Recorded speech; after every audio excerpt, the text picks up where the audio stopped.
la finale, on est tous pareils, obéissantes marionnettes. Mais qui nous anime, qui nous agite, qui nous manipule? Oh, c'est sûr, il y a un grand complot. Des forces obscures s'emparent de nos faiblesses. Peut-être même que c'est les juifs, ou les gauchistes, ou les banquiers, les témoins de Jéhovah, la grande distribution, les francs-maçons. Pourquoi pas les poules pondeuses? Difficile d'admettre que les forces obscures, c'est toi, c'est lui, c'est moi, c'est nous. Quand on finit par l'accepter, on ne vit plus, on se vomit. C'est le moment de partir, de dégager, de voir du pays. Heureux qui, comme Ulysse, a fait un beau voyage. Tiens, voyage de Dubélé à Baudelaire.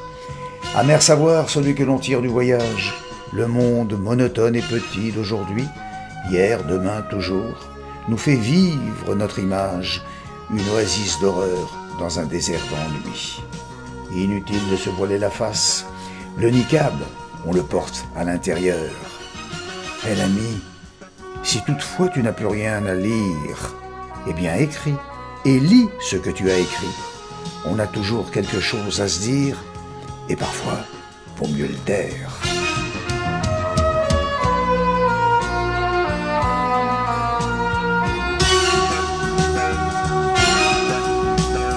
Bienvenue à notre rendez-vous littéraire et néanmoins carcéral. Et aujourd'hui, ça tombe bien, nous faisons ça dans un lieu qui est rempli à la fois d'histoire, hein, c'est ce que je fais, je vous raconte des histoires, et aussi de culture, puisque c'est ici qu'ont été écrites les plus belles lettres amoureuses de la littérature française par Héloïse à l'intention d'Abélard, et non l'inverse, je le précise, mais ça on peut en discuter. Voilà, aujourd'hui, on ne va pas parler d'Héloïse, mais on va plutôt parler de Béatrice Saubin, qui a beaucoup voyagé, et j'espère que ces voyages vont nous faire découvrir un petit peu plus le monde.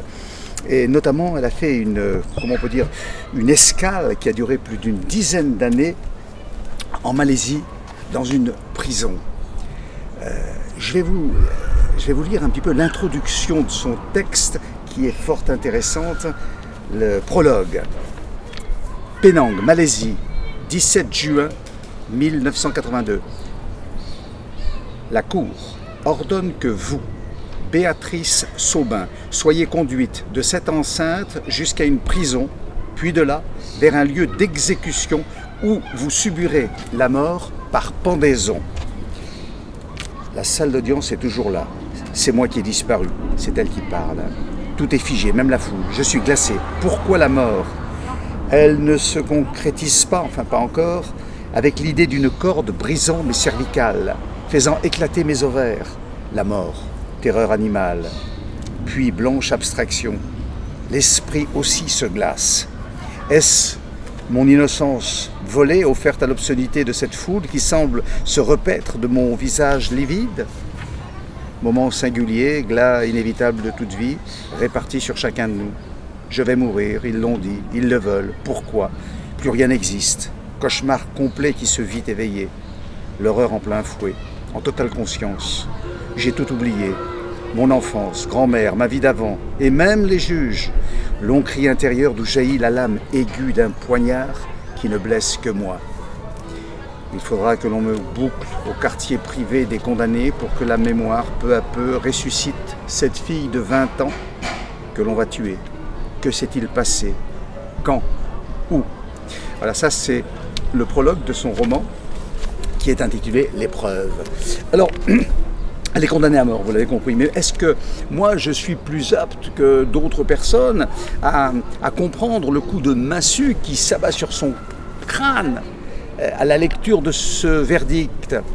Eh bien je dirais que oui, un peu quand même, parce que moi aussi j'ai été condamné à la peine capitale, condamné à la peine de mort, mais là c'était avoir la tête tranchée par la cour d'assises de Bourges. Condamnation par contumace, je précise, ça veut dire que je n'étais pas là au moment des faits, j'étais en cavale. Mais tout de même, l'idée de savoir qu'il y avait un magistrat qui me voyait le corps coupé en deux, ça m'a un peu fait froid dans le cou et ça m'a amené à mettre une frontière entre lui et moi. Bon, je me suis fait reprendre en Belgique et avec la grande confiance que j'avais en la justice de mon pays, j'ai demandé à être extradé selon les conventions belges. C'est-à-dire, on condamne à mort, mais on n'exécute pas. Je reprendrai les mots de mon vieux copain Hafed Ben Othman. Il n'y a que les apatrides pour avoir confiance en leur justice, en la justice de leur pays. Bon. Mais on va revenir quand même à la petite Saubin, hein, qui est condamnée à mort, elle ne comprend plus rien, la pauvre gamine. Et on va revenir un petit peu à tout ce qui l'a amené jusqu'à cette condamnation. On va parler de sa naissance, bien sûr. Hein. Elle est née où? Elle est née dans un tout petit village qui s'appelle Romilly. Elle est née en 1959. Hein, et donc cette année-là, eh bien, le général de Gaulle est officialisé premier président de la République française. La même année, en septembre, l'année et le mois où la petite Saubin est née, il va déclarer la liberté des Algériens à disposer d'eux-mêmes. Alors toujours dans cette année 1959, à l'international, à Cuba, Ernesto Guevara, le Tché, est nommé directeur principal de la si bien nommée prison La Cabagne. En France, il y a 20 000 détenus qui sont enfermés, 28 000 détenus qui sont enfermés. Donc je l'ai dit, elle est née à Romilly. Et Romilly, c'est l'endroit où l'on fabrique les maillots jaunes du Tour de France. Cette année-là, 59, notre ami Anctil n'endossera pas ce maillot, bien qu'il termine sur le podium à la 3e place. Voilà, on a une vue à peu près de l'époque, à savoir que Romilly, ça se situe globalement entre Troyes et Reims, et que là-bas, il n'y a pas grand-chose. Hein, on va dire les mobylettes, les flippers, les concerts de Bob Dylan sont plutôt rares. On se console en écoutant des pommes, des poires et des Scooby-Doo de Sacha Distel, et tout cela avant de se payer une toile au Palace Cinéma, en regardant La Vache et le Prisonnier avec Fernandel. Sorti en 1959, bien sûr. Un autre film sorti en 1959, Les 400 coups. Et la maman de Béatrice Saubin, elle préfère nettement, elle s'appelle Josette, hein, et Josette, elle préfère nettement Les 400 coups. Elle s'emmerde dans ce village de Romilly, et si bien que dès la naissance de sa gamine, elle préfère fuir sous d'autres cieux. Avec son mec, elle va partir du côté de Montpellier, et elle abandonne la gamine chez la grand-mère, chez la mamie, tout simplement. Le père, elle aussi, elle se rappelle qu'elle a une fille quand même de temps en temps, elle vient la voir de temps en temps pour son anniversaire ou à Noël, mais c'est assez rare. Quant au père, il a complètement oublié la gamine. Hein. Pour lui, c'est un poids, cette gamine. Donc il préfère complètement l'oublier, définitivement l'oublier. Elle vit donc chez sa grand-mère, et là-bas c'est plutôt, vous savez, c'est plutôt exigu, ça se passe pas toujours bien avec la grand-mère, d'autant plus qu'elle a tellement de reproches à faire à sa fille qui est partie. Sa fille qui préfère courir le guilledou plutôt que de s'occuper de sa propre fille à elle. Alors pour ceux qui ne savent pas ce que signifie courir le guilledou, hein, en langage plus vulgaire, on dit sauter au paf. Voilà. Et ben voilà, la maman Josette, elle est plus du côté des mecs, et donc la grand-mère la traite de catin. Et bien sûr, la gamine, elle encaisse tout ça, et c'est de plus en plus dur à encaisser. Et donc, elle préfère voyager d'abord dans les livres. Elle lit beaucoup. Les premiers bouquins qu'elle lit, dans les premiers bouquins qu'elle lit, il y a les contes d'Andersen, avec justement la petite sirène. Et la petite sirène, elle aussi, vit chez sa grand-mère, il ne faut pas l'oublier. Et surtout, il y a aussi la petite marchande d'allumettes. Ça fait du bien, hein, de chialer un bon coup. En fait, cette gamine, elle souffre, elle n'en peut plus des sempiternelles remontrances de la grand-mère vis-à-vis de sa mère, et elle n'en peut plus. Bien sûr, hein, ce n'est pas du Zola, mais ça y ressemble. Et dans Zola, n'oubliez pas, il y a Nana. Voilà. Elle a besoin de voyager. Le premier voyage qu'on lui propose, c'est son copain, Marc. Il lui propose de visiter sa chambre. Ouais. Elle y va. Elle est un peu déçue, même très déçue. C'était la première fois et en plus elle a peur de tomber en cloque, la pauvre fille. Donc, bien sûr, dépression, Valium.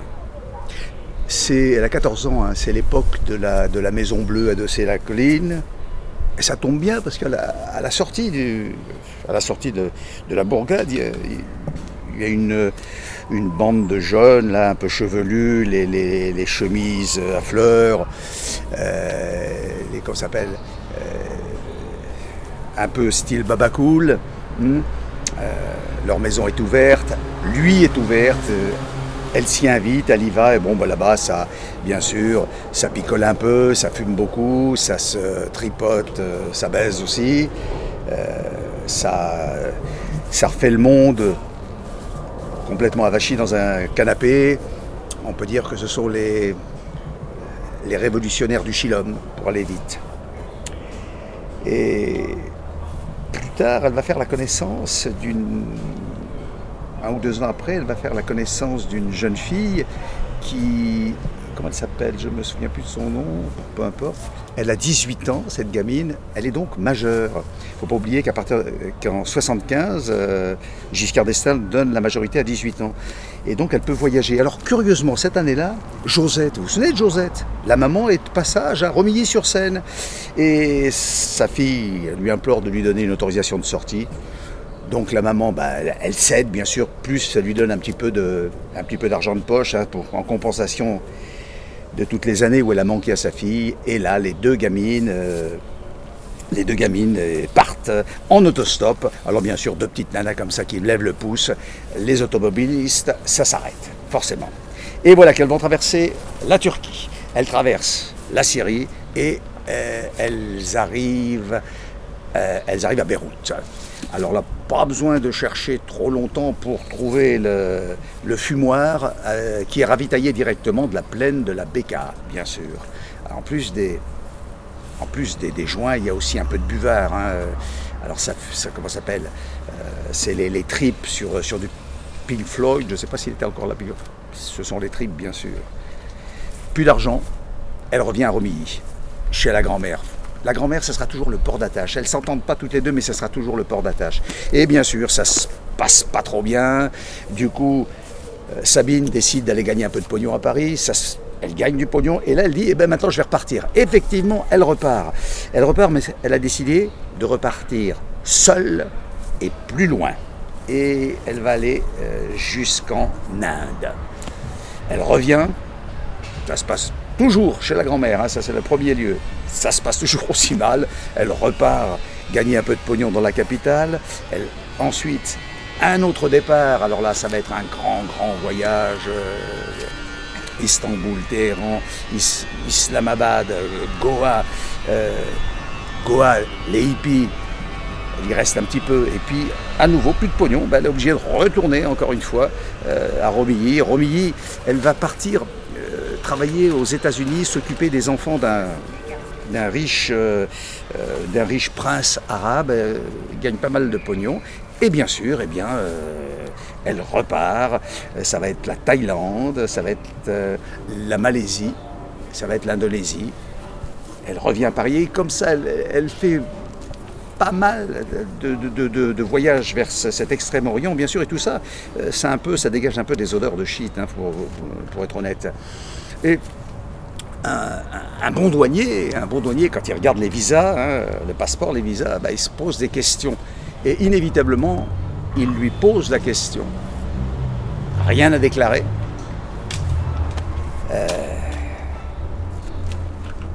Après plusieurs mois de réflexion à la question « rien à déclarer », on va voir une réponse. Non, avant du « rien à déclarer », pour vous dire un peu l'ambiance qu'il y avait quand même chez la grand-mère. Je reviens un petit peu en arrière, quand la môme a 11-12 ans, c'est très exigu l'appartement, très exigu. Je vous ai dit, hein, c'est un peu du Zola. Il n'y a pas de baignoire. Pourtant, il y a une stricte... comment ça s'appelle ça ils sont propres. Et comment on est propre? Grâce à l'évier et aux 3 bassines. Et elle dit de sa grand-mère, qui la lave toujours, « Grand-mère désigne mes seins si minuscules et crie « Tu vas me le faire le plaisir de cacher ça ». Elle claque du gant de toilette contre l'évier, le tord sous l'eau avec une force soudaine. Elle crie sans me regarder, vomit en vrac des tonnes de mots qui m'ahurissent, m'effraient et me feraient ramper sous terre. Il disparaîtra jamais. La grand-mère parle. Les hommes, quelle saloperie. Tes seins, pour eux, ce sera un truc pour leur saloperie. Et le reste de ton corps, tu verras. Ils y feront leur saleté. Tu entends? Leur saleté. Ta mère, ils en ont fait une saleté. Je me bouche les oreilles. Je comprends seulement que je suis la saleté de cette union, Josette et un homme. Saleté devient mon nom. Alors bien sûr, elle y pense. Elle y pense beaucoup à ces choses que lui répétait sans cesse sa grand-mère. Et quand elle entre en prison, le premier jour, bien sûr, elle pense aussi à ça. Mais que je vous explique comment ça s'est passé, pourquoi elle est rentrée en prison. Donc, dans un de ses voyages en Malaisie, elle rencontre un chouette mec, beau mec et tout ça, un mec made in China. Hein. Elle est en pleine confiance. D'autant plus qu'il l'a fait vibrer. Hein. Elle dit ça y est, j'ai trouvé l'homme de ma vie, et lui il se dit ça y est, j'ai trouvé la dame du moment. Alors il lui fait plein de cadeaux, des tas de cadeaux. Et pour pas que les cadeaux se cassent, parce qu'ils sont fragiles, il va lui acheter une petite valise, vous savez, sur roulette. Et puis on va mettre les cadeaux dans la valise. Et quand elle arrive à la douane, rien à déclarer, le douanier regarde bien sûr, le douanier regarde la valise et il fouille, et il y a 500 grammes d'héroïne qui sont planqués dans un compartiment secret. Voilà. Et du coup, elle se retrouve en cabane. Hein. Alors quand elle entre en Zonzon, elle a la certitude qu'elle ne va pas y rester longtemps. Elle s'est fait blouser, elle s'est fait arnaquer par ce fameux Chinois. Voilà.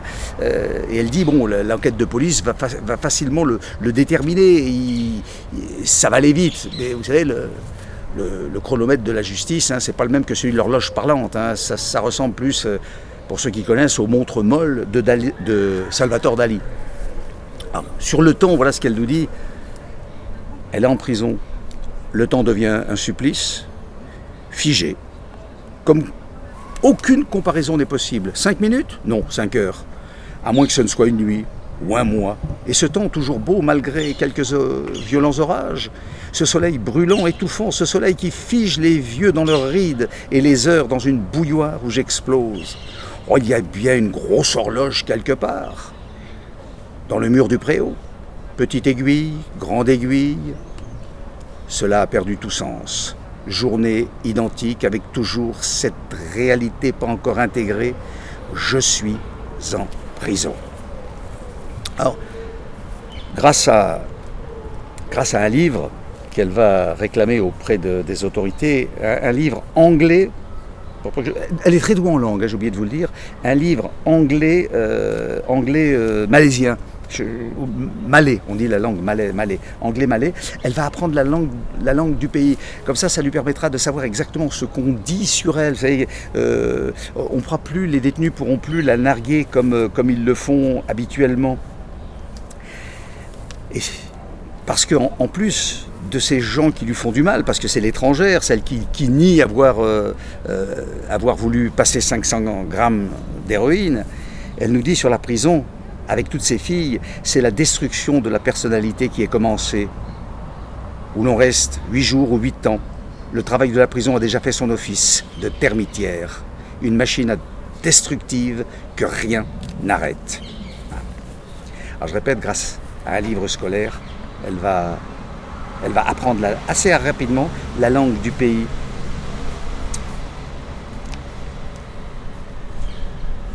C'est un peu long. Hein. Et heureusement, elle va réussir à avoir les visites d'un couple de compatriotes qui travaillent là, je ne sais plus dans quoi ils travaillent, peu importe. Ils sont là, ils viennent la voir assez souvent et surtout lui apportent des livres, des livres en attendant le procès. Et elle se dit, moi le procès, j'ai envie de savoir un peu comment ça se déroule un procès. Et elle lit beaucoup d'ouvrages qui traitent des procès. Alors il faut savoir que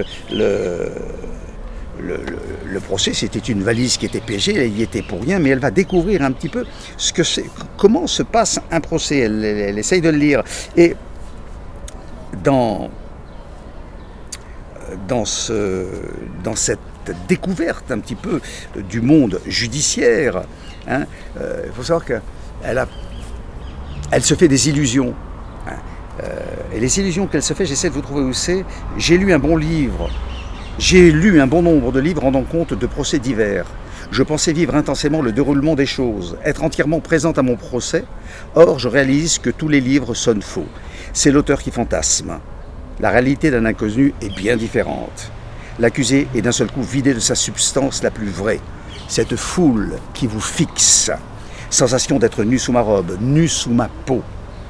Chaque nerf, chaque os, chaque muscle, rien ne leur échappe. Tous épient chacun de mes gestes. La tête basse, hein, c'est signe de culpabilité. La tête haute, signe d'arrogance. Un procès chasse le naturel. C'est la machine à décerveler du père Ubu. Alors, en fait, un procès, ça se résume au combat de... Il y a deux clans. Hein. D'un côté, l'avocat de la défense, hein, celui qui est là pour vous défendre, et puis de l'autre côté, hein, vous avez l'avocat de la partie civile, ou l'avocat général, on appelle ça. Et vous êtes au milieu, vous êtes la balle de ping-pong qui va de l'un à l'autre, bien sûr, et ils ont le droit d'utiliser tous les artifices pour gagner leur combat. Et elle, c'est une chose qu'elle ne va pas très très bien comprendre, cette histoire. Elle pense qu'elle est victime là-dedans. Voilà ce qu'elle dit du procureur. Le procureur, c'est l'avocat général. Hein. Voilà. Il s'appelle Azmi. Pour moi, ce type ment. Le procureur. Hein. Point final. Azmi, c'est le nom de l'avocat général ou procureur. Azmi continue sa meurtrière argumentation. Je croyais en son honneur, en sa bonne foi. J'ignorais qu'il y a des postes où l'on ne peut être honnête. Je ne savais pas qu'en cour d'assises, chacun joue son rôle. Le sien est de m'accuser, m'accabler à tout prix. Azmi n'est animé d'aucune animosité particulière. L'accusé, pour lui, n'est ni un homme, ni une femme, ni un être de chair et de sang. Il est l'accusé avec un grand A. Un être désincarné, un objet du match institutionnel et incessant qu'il va livrer à la défense. Alors, donc je dis, il y a quand même les deux clans qui s'opposent, mais il y a quand même aussi un arbitre. L'arbitre, c'est le président qui est impartial. Et le président, en principe, il n'écoute bien sûr que son amour du pouvoir, hein, et pas de la justice. Et ça, c'est tous les magistrats pareils. Et il n'y a pas plus grand, il n'y a pas de pouvoir plus bandant que celui de disposer de la vie et de la mort d'un accusé. Et c'est bien pour ça qu'il va la condamner à mort, à la pendaison. Alors heureusement, il y a l'appel. En appel, elle va prendre perpète. De mon côté, je m'en suis tiré avec 16 piges. Voilà. Alors qu'est-ce que je dois vous dire là-dessus? Je vais quand même vous livrer un de ces passages qui pour moi est important. Je n'avais que 23 ans, et ce corps, son corps, qu'allait-il devenir? Elle sait qu'elle est condamnée à perpète. Hein. Je n'avais que 23 ans, et ce corps, qu'allait-il devenir? Que seraient ses exigences, ses obsessions, si j'avais ma vie entière à passer ici? Mes petits badinages avec les uns, avec les autres, ne faisait qu'exaspérer mes sens. Sans parler de mes visites au parloir mixte, quartier homme ou femme. La sexualité est exacerbée comme tout le reste. Masturbation, sodomie, viol collectif. En prison, l'intimité est enlevée en premier. L'amour, gommé d'office, réduit à des pulsions animales. Heureusement, elle a beaucoup de visites. Hein. Les visites se multiplient, notamment celle de l'ambassade. C'est important.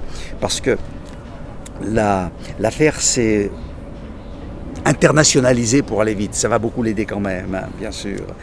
Et ses amis, ses intimes vont la préparer à la sortie petit à petit. J'essaye de trouver ce qu'elle nous en dit. Ils vont quand même l'aider, beaucoup l'aider.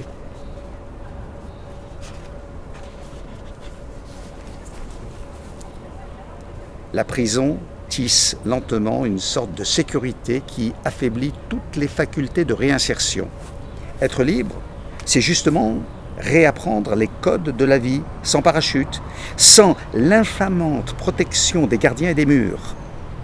Mes multiples activités, on lui a fourni beaucoup de jobs, notamment dans la pharmacie. Hein, voilà. Donc elle a beaucoup de jobs. Elle a beaucoup de jobs. Mes multiples activités à Kajang avaient occulté cette réalité. Je vivais mon temps, mes heures de façon si autonome qu'il m'arrivait d'oublier ma position réelle, la prison. Mais une fois libre, comment marche-t-on à nouveau seul dans la rue sans gardienne? Ces 9 années ont inscrit dans ma chair, mon esprit, un comportement précieux.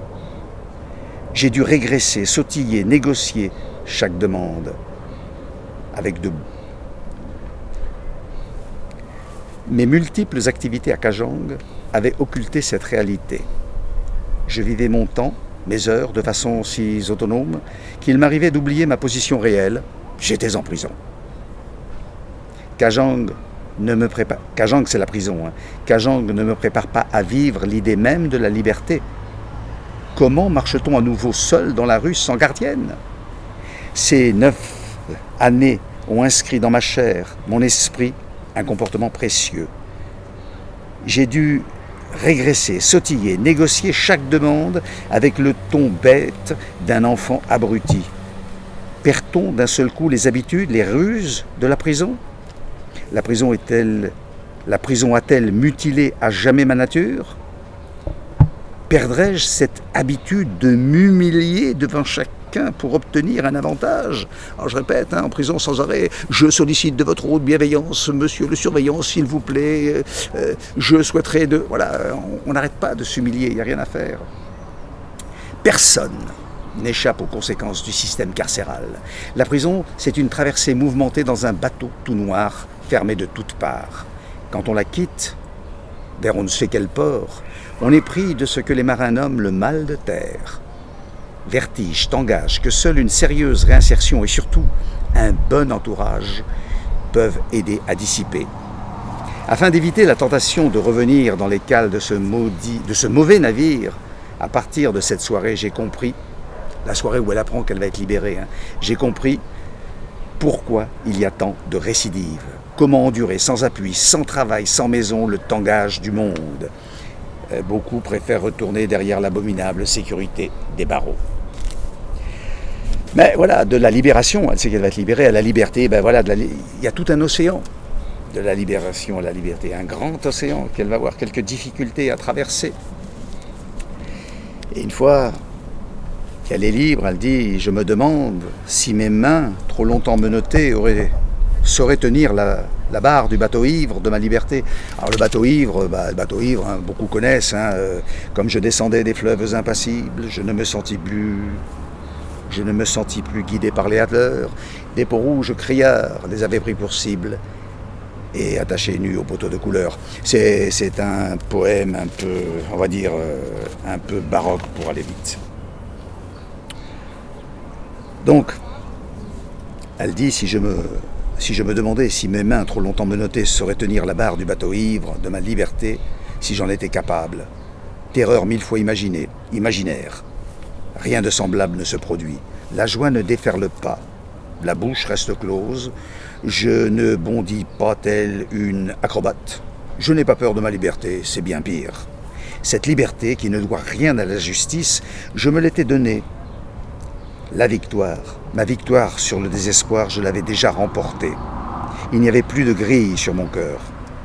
5 octobre 1990, c'est la fin de cette étrange parenthèse de mon destin. C'est le début d'une autre ère avec un autre moi qu'il va falloir réapprivoiser. Je marche droit vers la liberté. Béatrice Saubin, que vas-tu devenir? Dépouillée de la morbide sécurité carcérale. Mais, je vous le répète, entre la libération et la liberté, il y a tout un océan, et c'est un océan dans lequel elle va se noyer. Elle va mourir vraisemblablement dépressive, je ne sais pas comment ça s'est passé, mais elle va mourir, elle n'avait pas 50 ans quand elle est morte, je crois qu'elle est morte à l'âge de 49 ans, en nous laissant plusieurs livres en témoignage, dont le principal pour moi c'est celui-ci, L'épreuve. Et je vous le demande, lisez Béatrice Saubin, lisez son livre, lisez-le. Vous apprendrez beaucoup de choses. Lisez, lisez, lisez.